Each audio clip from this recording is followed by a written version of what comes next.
Saudações aos nossos internautas, sejam bem-vindos ao nosso podcast para mais um episódio. E hoje temos connosco um convidado também bastante especial, que é o professor um, Donani, como eu gosto de tratá-lo, e iremos também, obviamente, abordar um tema bastante interessante, que tem que ver com a teoria das decisões judiciais versus a aplicação dos direitos fundamentais em Moçambique, um debate bastante urgente para um país onde o direito ainda continua a construir as suas raízes democráticas. Professor, muito obrigado pela sua presença, não foi fácil tê-lo aqui e muito bem-vindo.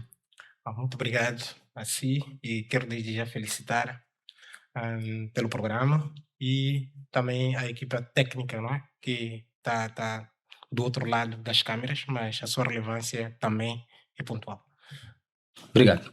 Professor, só para começarmos e termos uma base sólida sobre o nosso debate, o que é isso de teoria das decisões judiciais? Ok, obrigado. De facto, como havia dito na nota introdutória, o tema é de grande relevância, principalmente para um Estado como o nosso, em que se descreve o Estado como um dos maiores violadores de direitos humanos e de direitos fundamentais. Isto não é simplesmente uma realidade nossa, é a realidade de quase todos os quadrantes, de quase todos os quadrantes, com alguma exceção. Não é?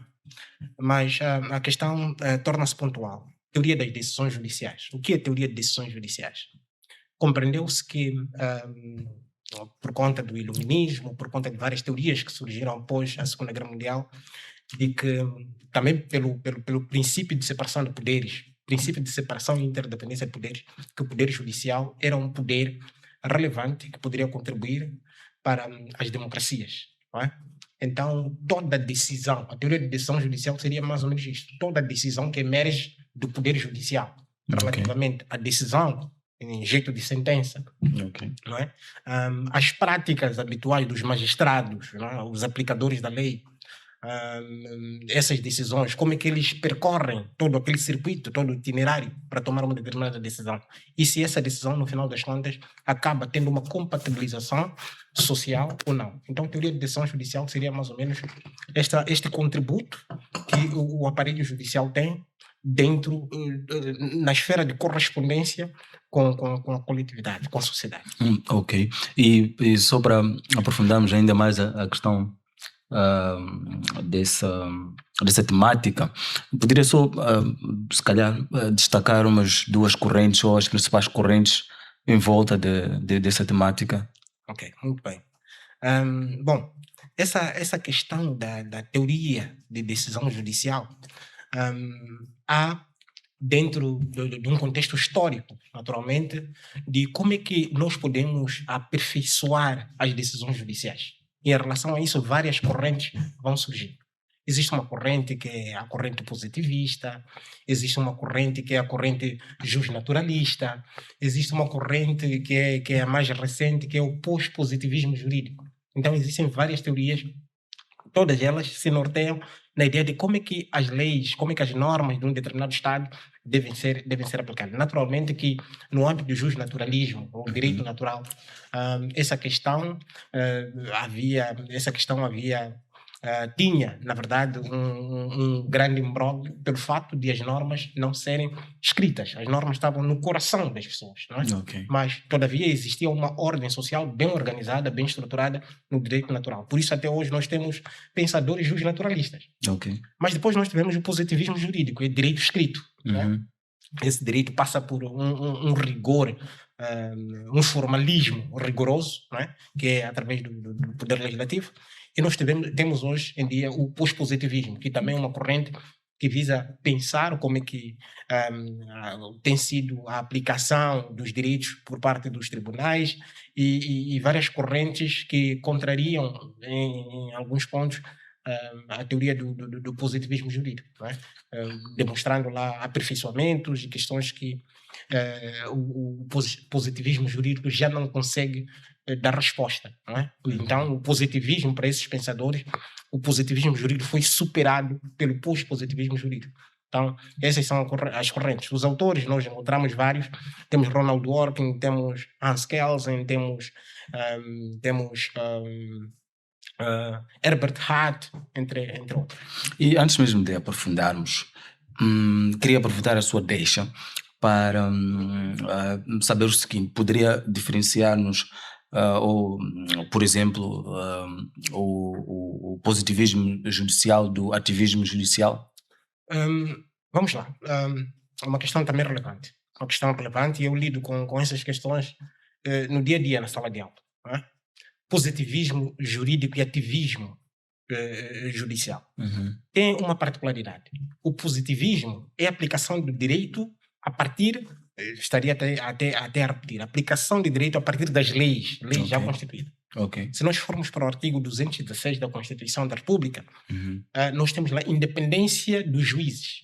Os juízes são independentes na sua atuação, devem obediência apenas à lei. A expressão é rigorosa, apenas à lei.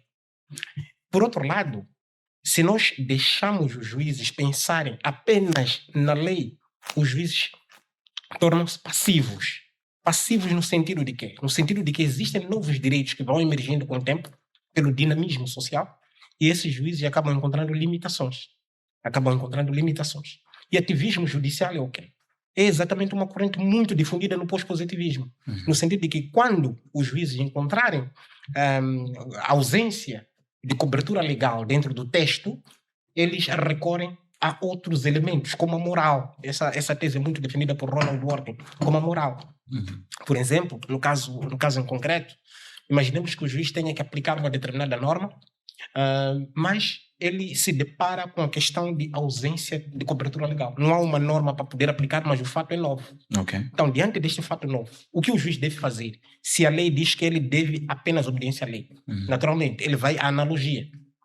Porém, a analogia, dentro dessa construção pós-positivista do direito, a analogia acaba sendo fatal, acaba sendo arbitrária. No sentido de quê? Ele deve aplicar o direito escrito. Não tem um direito escrito. Ele aplica analogia. A pergunta que surge é: qual é o critério que ele usa para aplicar a analogia?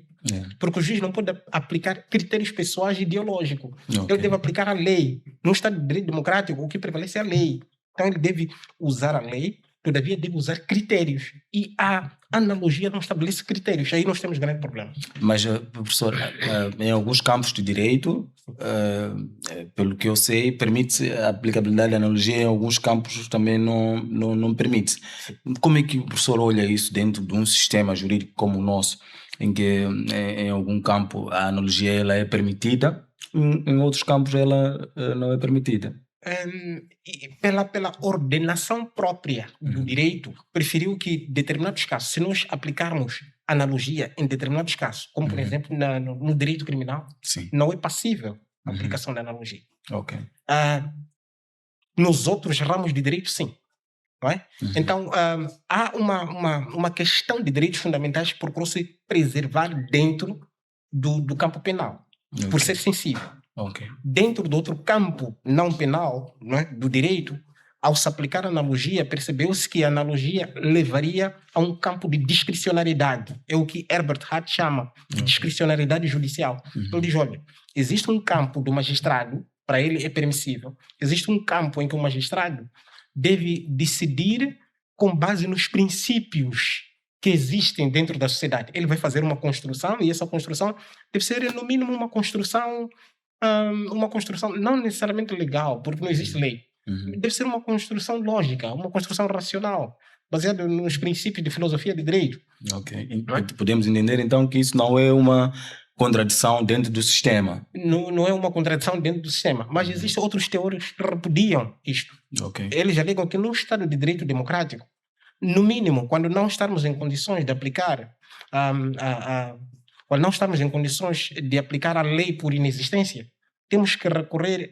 não temos que recorrer necessariamente à analogia, à discricionariedade. Porque para esses autores, a discricionariedade em si é um método arbitrário, é um método antidemocrático. E nós lutamos bastante para entrar no sistema democrático. Então não podemos voltar.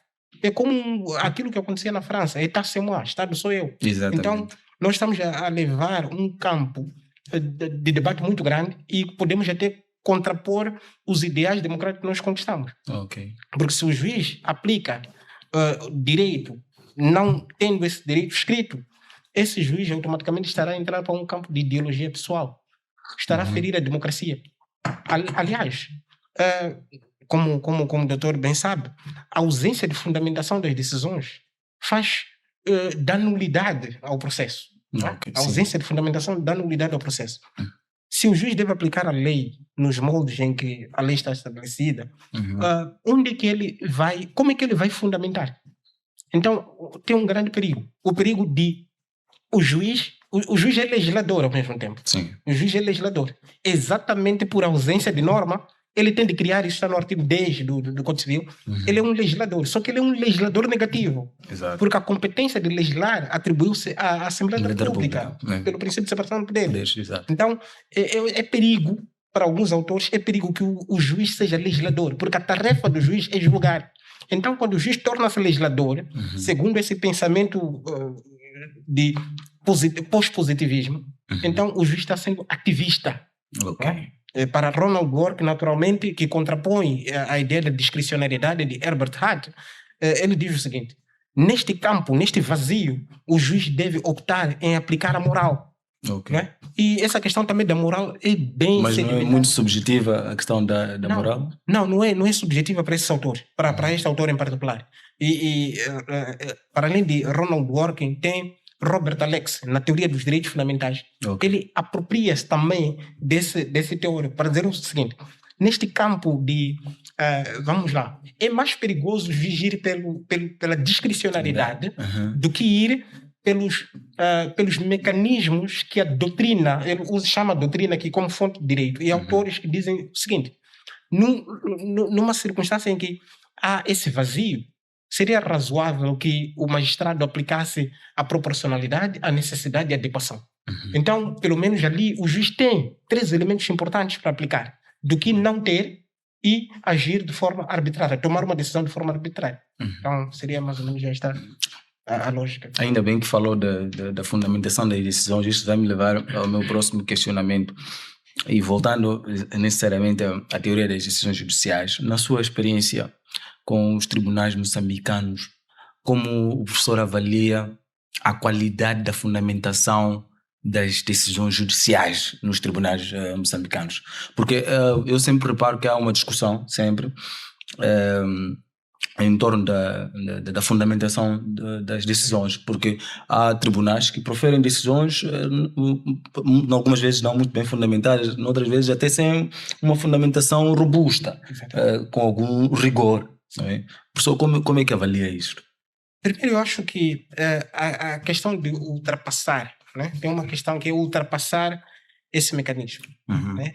A questão de ultrapassar, é necessário que os juízes sejam profissionais, sejam especializados. É importante isto. Se os juízes são especializados numa determinada área, têm maiores condições de tornarem-se, de produzir uma boa sentença. Exato. Né? Têm maiores condições. Essa especialização não consiste apenas em fazer mestrado, fazer doutoramento. Essa especialização é apaixonar-se por uma determinada área de direito e dizer que eu quero ser expert nisso. Okay. Eu acho que os magistrados tinham que ser lançados no mercado em função desta competência que construíram. Se tiver mestrado, tiver doutoramento, melhor ainda. Mas se não tiver, então pode se apaixonar a uma determinada área e fazer-se esse processo mediante a competência que adquiriu numa determinada área. Agora, a minha experiência sobre como tem sido a fundamentação das decisões em Moçambique, eu posso dizer que nós estamos a crescer. Estamos a crescer, mas também temos grandes desafios. Estamos a crescer por quê? Porque alguns anos atrás a tendência, vamos lá, era de tomou-se uma determinada decisão, se está inconformado porque o desidrato de recorrer duplo grau de jurisdição é, em princípio, um inconformismo. Né? Se eu estiver inconformado, eu vou ao duplo grau de jurisdição. E nós não pensávamos naquela decisão em si, na verdade, não pensávamos na sentença do juiz, nós pensávamos na vontade de recorrer para poder ouvir a opinião de uma outra instância. Né? Então, hoje, porque as pessoas tendem também a pensar em relação às decisões dos magistrados, as pessoas querem ler a sentença, as pessoas querem perceber até onde, por que o juiz aplicou aquela norma e não uma norma diferente.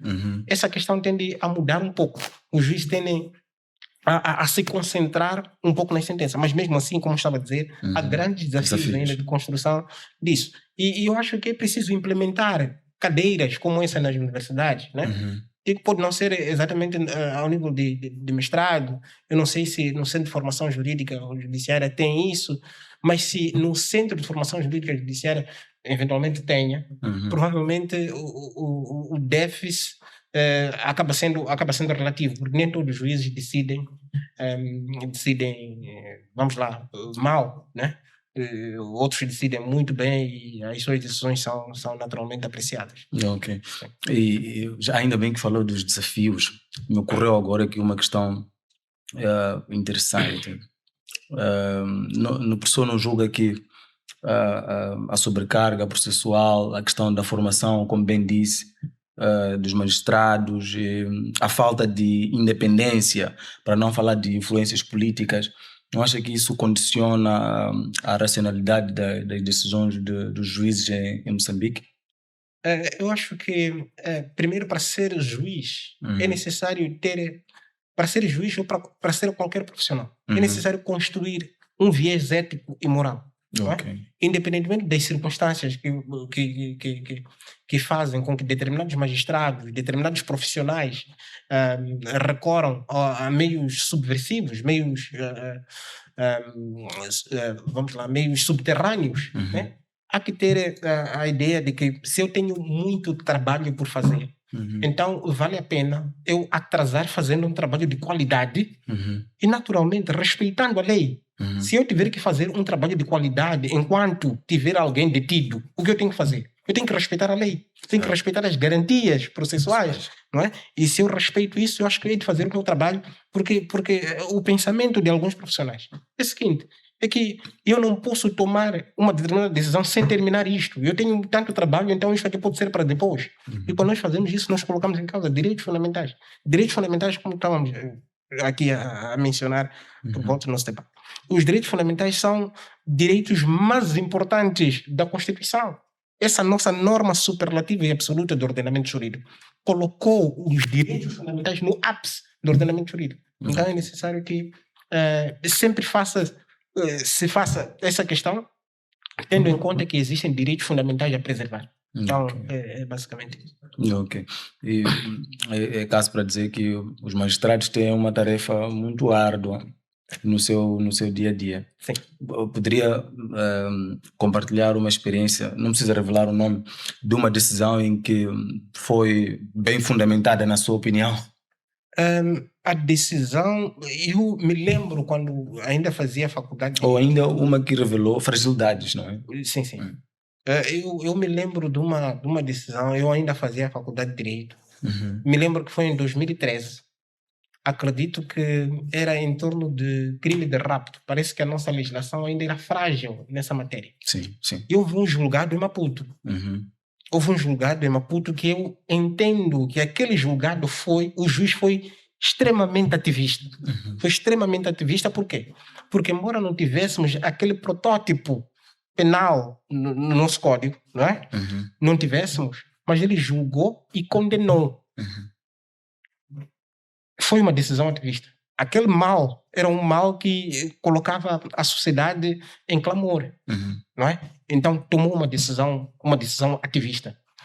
Para mim, toda decisão ativista é aquela que ultrapassa os limites já estabelecidos, os limites pré-estabelecidos. Então, quando uma determinada decisão traz inovação, quando uma determinada decisão, sem colocar em causa a lei, não é? Para mim é uma decisão ativista, e de 2013 foi uma decisão para mim uma das melhores, né? Exato. Bem fundamentadas. Exatamente, bem fundamentadas. Depois, sim, sem revelar o nome, conforme disse, eu tive uma das decisões há 2 anos, sim, 2 anos, uma decisão do Tribunal da Cidade, não posso revelar a secção, Sim. Tribunal da Cidade, e foi uma das piores decisões. É como se o magistrado simplesmente esquecesse o nome do réu, Fizesse um copy-paste, Sim, exatamente. colocasse lá o nome e... E nós tivemos que pedir retificação. Ok. Embora nós tivéssemos vencido a causa, nós tivemos que pedir a retificação, porque aquela sentença não dava para ter orgulho. Não é? Pedimos a retificação, mas atenção, o problema não é de retificação.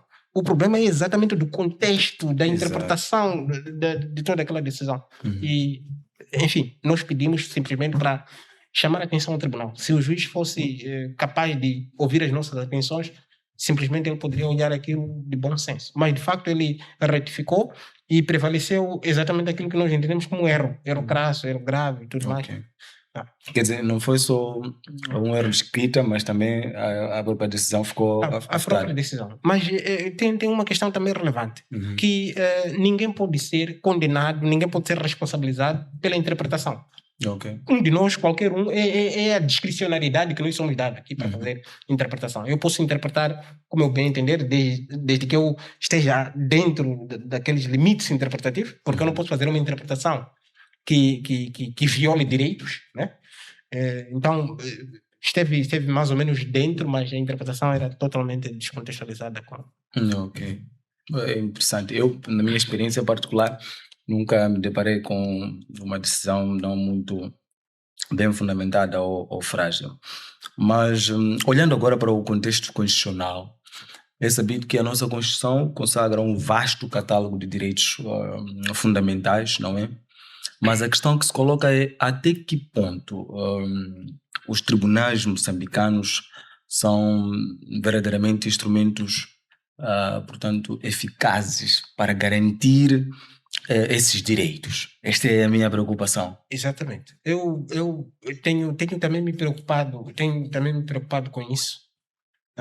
Porque exatamente por conta disso eu me dediquei ao estudo de doutoramento em analisar como é que os juízes decidem, como é que os tribunais decidem. Na sua tese? Exatamente. Okay. Como é que os tribunais decidem? É verdade que esta reflexão da tese foi baseada no Conselho Constitucional. Como é que os juízes do Conselho Constitucional pensam o direito? E percebi que existem ideologias. Ok. E os juízes, algumas vezes, eles afastam-se da lei e usam as suas próprias ideologias para aplicar um direito. Okay. Se isso é bom ou é mau, isso é um outro debate. Mas o fato é que nós não vamos bem. Os tribunais geralmente não procuram preservar os direitos fundamentais. Isto também nós conversamos sobre isso numa breve conversa, exatamente.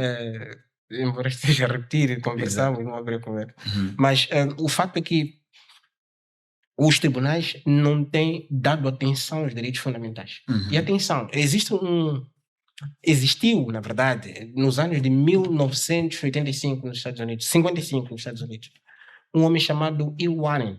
Não é? A corte chegou-se a chamar a Corte de Warren. Ele dizia o seguinte: a história dos Estados Unidos não foi criada apenas nos campos de batalha, nos muros do Congresso, mas em grande medida a história dos Estados Unidos foi criada pelas decisões dos tribunais. Então, se nós quisermos fortalecer a nossa democracia, nós temos que decidir bem. Exatamente. Temos que decidir bem. O tribunal tem um grande contributo na paz, na harmonia social. Então, para o tribunal, tudo que vai ao tribunal é um direito fundamental. Então, os tribunais, muitas das vezes, não aplicam os direitos fundamentais. E veja só, tem uma questão que nós mencionamos ontem.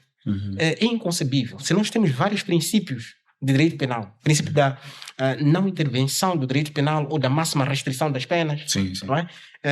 Entre outros, né? que procuram dizer que a pena pode ser aplicada quando todos os meios estiverem esgotados. Okay. Tudo bem. Se alguém está privado de liberdade, está detido, aplica-se uma caução e a condição, por exemplo, para pagar, para ter a liberdade, a almejada liberdade que a Constituição coloca como regra e não Exato. como exceção. A almejada liberdade, a pessoa tem de pagar primeiro para depois. Não é razoável isso. E nós vemos Exato. isso todos os dias. É como se isso estivesse a se proliferar na nossa sociedade. É. Então, os tribunais, o tribunal o que é? O tribunal é o último reduto da moral. Então, se o cidadão não consegue encontrar respostas aqui na sociedade, na sua relação material controvertida, então deve confiar que o tribunal vai lhe dar este direito. Sim. Muitas das vezes os tribunais aplicam sem evidência, provas, não é? Às vezes aplicam o direito sem o exame médico, o exame pericial, mas aplica e depois não se arrepende. Não é? Eu sempre costumo dizer que o tribunal pode errar, são seres humanos que estão lá. O tribunal erra, porém o tribunal deve errar por último, não Exato. é? Por ser este berço. É algo completamente distinto. Eu tenho referência, eu tenho falado isso constantemente com os estudantes. Há juízes aqui na cidade da Beira, juízes de boa referência. Pena que não posso citar, mas há juízes de boa referência. Juízes que têm muito a ensinar. Juízes que realmente aplicam direitos fundamentais. E é de salutar um comportamento como este no sistema judicial. Porque, vamos lá, os médicos, eles decidem entre a vida e a morte de um paciente. Os profissionais de direito decidem a morte em vida de alguém. Exato. Então, condenar alguém por 20 anos, sem ter cometido qualquer tipo de crime, é condenar a pessoa. Então, nós temos que dizer que há, para além disso, grandes profissionais, e esses profissionais contribuem exatamente para a manutenção da ordem democrática. Então, se todos os juízes pensassem desta forma, quer dizer, nós não estaríamos em democracia. Não estaríamos em democracia. No passado se disse que o poder judicial é o ramo menos perigoso dos três poderes. Não é? Nós contornamos isso. Hoje o poder judicial, por força de surgimento do controle de constitucionalidade dos Estados Unidos, não é? Aquele caso William versus Marbury, né? A Constituição acabou ganhando o lugar central, né? Dentro de um determinado Estado. Então, é exatamente isso que deve-se privilegiar. Deve-se privilegiar o cumprimento rigoroso da Constituição. A Constituição é a norma superlativa e absoluta do ordenamento jurídico. Não se pode pensar uma norma para além da Constituição, dando força superior à Constituição. É só ir à Constituição, buscar exatamente a essência e poder aplicar. Exatamente. Ainda bem que falou aqui da sua tese doutoral. Acredito que ela já foi publicada. Sim, já foi publicada na universidade. Okay. Mas agora vai passar por uma publicação em livro. Okay. Né? Que vai estar, certamente, vai se publicar no Brasil. Existem editoras, digamos que com taxas razoáveis, né? Para a publicação. Eu acho que publicar em Moçambique é um pouco mais caro. E os nossos internautas querendo ler a sua tese, é possível através do link? Nós podemos depois inserir logo abaixo. Sim. E os nossos internautas podem ler a sua tese doutoral, porque ela debruça exatamente sobre o que estamos aqui a conversar. Na verdade, existem muitos pensamentos, né, deduzidos em forma de artigo, na área de filosofia, na área de ciência política, direito de Estado, né, na área de direito mesmo, e filosofia de direito, enfim. Essas obras estão lá, mas a princípio a universidade publica no Google. Então, pelo nome completo é possível encontrar muitas então, reflexões minhas. Os nossos internautas, se tiverem interesse em ler as publicações do professor, é só digitarem o nome completo do professor aqui, Jeremias Aron Donani. Acredito que terão acesso a este acervo que é vasto na matéria constitucional. Agora, voltando aqui ao nosso tema em debate para este episódio, vamos falar aqui das tensões e reformas e as perspectivas. Qual é a sua perspectiva em relação à principal tensão entre a teoria das decisões judiciais e a efetividade dos direitos, portanto, fundamentais em Moçambique? Bom, é um problema de formação jurídica, um design institucional? E eu acho também tem a ver com a forma com que as faculdades de direito têm tem agido. Não é? Ok. Nós saímos de um contexto Uhum. em que muitos que formavam curso de Direito, mas não tem nada a ver com a questão, em parte tem a ver com a questão de qualidade, diria em Uhum. parte. Uhum. Muitos que formavam eram, vamos lá, pessoas com grau de licenciatura, não é? Uhum. E hoje nós temos uma pluralidade de docentes altamente qualificados, com nível de mestrado, doutoramento, estão aí nas salas de aula, lecionando da melhor forma. E eu acho que o problema não é apenas este, não é? Embora isso em algum momento constitua um problema, Ok. mas é da educação jurídica, não é? Da educação jurídica. A sociedade não está muito bem esclarecida em relação a direitos fundamentais. Eu posso dar aqui alguns exemplos. Primeiro, quando dentro de uma determinada comunidade não há escola, não é? Não há escola dentro de uma determinada comunidade. Dentro de uma determinada comunidade. Ou um paciente, um sujeito que está nos últimos dias de vida, vai ao hospital, chega no hospital, precisa fazer, por exemplo, exame de quimioterapia, Uhum. e o hospital não dispõe de máquina. Será que este sujeito ele pode intentar uma ação contra o Estado para ter recurso para ir tratar-se fora do país? Uhum. Esse é um direito fundamental. Exato. O Pode direito à fazer saúde. isso, nesse direito à caso. saúde. Uhum. Pode fazer isso? Naturalmente que pode. Uhum. Por quê? Porque na Constituição, nessa Carta Suprema do Estado, o Estado garantiu, o Estado prometeu na Constituição que garante o direito à saúde, que garante o direito à educação. Uhum. Imagine que seu filho esteja numa determinada comunidade, porém, naquela comunidade só tem uma escola privada. Ali não tem acesso a transporte público. Ok. Você pode exigir do Estado colocar seu filho naquela escolinha e o Estado pagar? Claro. Então as pessoas, quando não têm esse conhecimento, acham que não é dever do Estado. Então está a faltar cultura Está jurídica. a faltar cultura jurídica. Ok. As pessoas devem saber quais são os seus direitos. E não sabem. As pessoas até não sabem, muitas pessoas não sabem que poderão ter direito nos órgãos formais da administração de justiça. Não sabem. E veja só, em algumas comunidades, até hoje, em algumas comunidades, as pessoas têm preferência. Também isso não é nenhum problema. Ter preferência por órgãos informais da administração de justiça. Isso não é nenhum problema. Ok. Se o Estado criou, entendeu que não pode haver litígios e esses órgãos, por exemplo, feitiçaria. Uhum. O tribunal formal não resolve casos de feitiçaria. Então, é o tribunal comunitário. Tá. Também Não? com base no pluralismo jurídico que a Exatamente. própria Constituição já Exatamente. estabelece. Então, vão para o tribunal comunitário, de seguida, têm de ir para o quê? Para provar, questão de prova. Vão para a Metramo. Exato. A Metramo faz aquele trabalho de conferir... Não Conversar com os espíritos. Exatamente. Depois, o caso volta para o tribunal comunitário, o tribunal comunitário fixa a indemnização. Uhum. Essa questão não é uma questão aceita Nos órgãos formais. Não é uma questão aceita. Por quê? Porque o formalismo lida com ciência. Exato. E feitiçaria não é palatável, não é de se provar. Então, tem essas questões que fazem com que as pessoas até tenham preferência em ir para o tribunal, lá nas comunidades. Uhum. As pessoas têm preferência para ir para o tribunal porque entendem que até tem a questão de custos. Porque o tribunal formal é caro.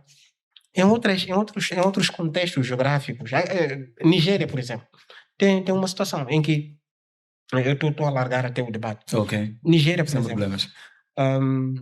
tem a questão de regime de comunicabilidade entre o órgão informal e o órgão formal. O duplo grau de jurisdição é feito a partir dos órgãos informais para formal. Exatamente. Não é? Isso em respeito aos órgãos informais. Se estão a decidir com base nos costumes e tudo mais, então temos que respeitar o costume. Aí há esse regime de comunicabilidade. Aqui não. Aqui, se você ganha ou perde, você tem de submeter uma inovação, como se nada tivesse acontecido. Então, até porque as decisões dos tribunais comunitários não são vinculativas. Exatamente. Então, eu até uma vez questionei-me qual é a importância dos tribunais comunitários, tendo em conta que as decisões não são vinculativas. Então, dá a sensação ou a ideia de que o legislador, em algum momento, valoriza, através do pluralismo jurídico, a existência destes tribunais comunitários, mas depois descarta, diz que conversem lá no bairro, mas quando quiserem coisas sérias, venham até aqui ao topo que nós iremos decidir. Mas, enfim, são as vicissitudes do nosso sistema. Exatamente. Agora, professor, que reformas concretas diante deste cenário todo podem-se avançar? Na verdade, existe fórmulas, questão sobre as fórmulas concretas. Não é? Eu acho que nós temos um órgão e nós temos que persistir. Não é? Se nós temos um determinado litígio, nós temos que recorrer aos tribunais. É um direito consagrado na Constituição, é um direito fundamental também. Direito de recorrer aos tribunais. Então nós temos que recorrer aos tribunais. Temos que recorrer aos tribunais e se o nosso direito não ser devidamente entregue pelo Poder Judicial, nós temos também o duplo grau de jurisdição, que vamos naturalmente fazer uso. Mas, por outro lado, por parte dos tribunais, isso é bem importante, por parte dos tribunais, é simplesmente o cumprimento das garantias constitucionais. A Constituição está lá, a Constituição prevê o que prevê, e o que os magistrados precisam fazer é exatamente cumprir com o que a Constituição prevê. Às vezes existe a ideia de que, independentemente do discurso que o advogado for a trazer, já existe uma decisão. Independentemente, é grave isso, mas de facto existe. Então é basicamente por aí. O que nós temos que fazer é exatamente, se eu acho que tenho um direito, eu tenho que ir ao tribunal. E o tribunal simplesmente deve fazer o seu papel. Cumprir as garantias constitucionais. Cumprir com o que a Constituição diz. E ao fazer isto de forma séria, estará a contribuir para a democracia. E contribuindo para a democracia, na verdade, o fortalecimento das instituições, é assim, contribuindo com uma decisão judicial, as instituições funcionam. As instituições vão funcionar. E nós evitamos muitos conflitos exatamente porque o tribunal está fazendo a sua parte. Naturalmente, os outros poderes também vão fazendo o seu trabalho e desta forma nós conseguimos chegar ao zênite, não é? Sim. E só mesmo para terminar, professor, que mensagem deixaria a um jovem estudante de Direito em Moçambique, portanto, que deseja ser um magistrado comprometido com a Constituição, com os direitos fundamentais? Bom, os estudantes de Direito têm um desafio enorme para a sociedade em que nós estamos. Uma sociedade que nós catalogamos como nova, não é tão nova assim, não é? Porque existe um discurso de que estamos na sociedade nova, estamos na sociedade, saímos da independência recentemente. Não, nós podemos fazer diferente numa sociedade, ainda que tenhamos saído ontem da independência, podemos fazer coisas novas. Então, o grande desafio que a comunidade, que o estudante de Direito tem, é exatamente de construir a sua reflexão dentro da ideia de servir, e servir com a maior qualidade possível, independentemente da área em que estiver no direito. Tem as áreas tradicionais, ser magistrado judicial, ser advogado, ser magistrado do Ministério Público, independentemente da área em que estiver. Este profissional de direito, ele deve procurar se consagrar e com o objetivo único de devolver o investimento social que teve durante toda a sua formação. Eu uso muito essa expressão de devolução do investimento social porque é uma expressão que eu encontrei em direito tributário. Nós pagamos impostos, nós construímos estradas, nós passamos por essas estradas para ir à universidade. Universidade pública ou privada, nós passamos por essa estrada. Alguém pagou imposto. Então, no final, quando a pessoa é formada, deve devolver aquele investimento. Exato. Não, pode não ser construindo estrada, pode ser um bom profissional naquela sua área. Não é? Eu decidi ser professor e eu o que faço? Como é que eu contribuo com isso? Eu contribuo fazendo artigos científicos, eu contribuo dando aulas. Dou aulas a um grupo de pessoas. Ensino como os estudantes devem pensar no direito. E exatamente por isso eu já sinto que estou a dar o meu papel. Estou a contribuir para uma sociedade mais forte, uma sociedade não justa, uma sociedade com ideal de justiça. Então, aos estudantes de Direito, o desafio é esse. É saber de que a sua formação terá como finalidade servir. Ok. Muito obrigado, professor, pela sua presença. Aos nossos internautas, agradecemos também pelo vosso tempo e o nosso encontro fica marcado para o nosso próximo episódio. E até lá, fiquem com este episódio que foi maravilhoso do nosso podcast.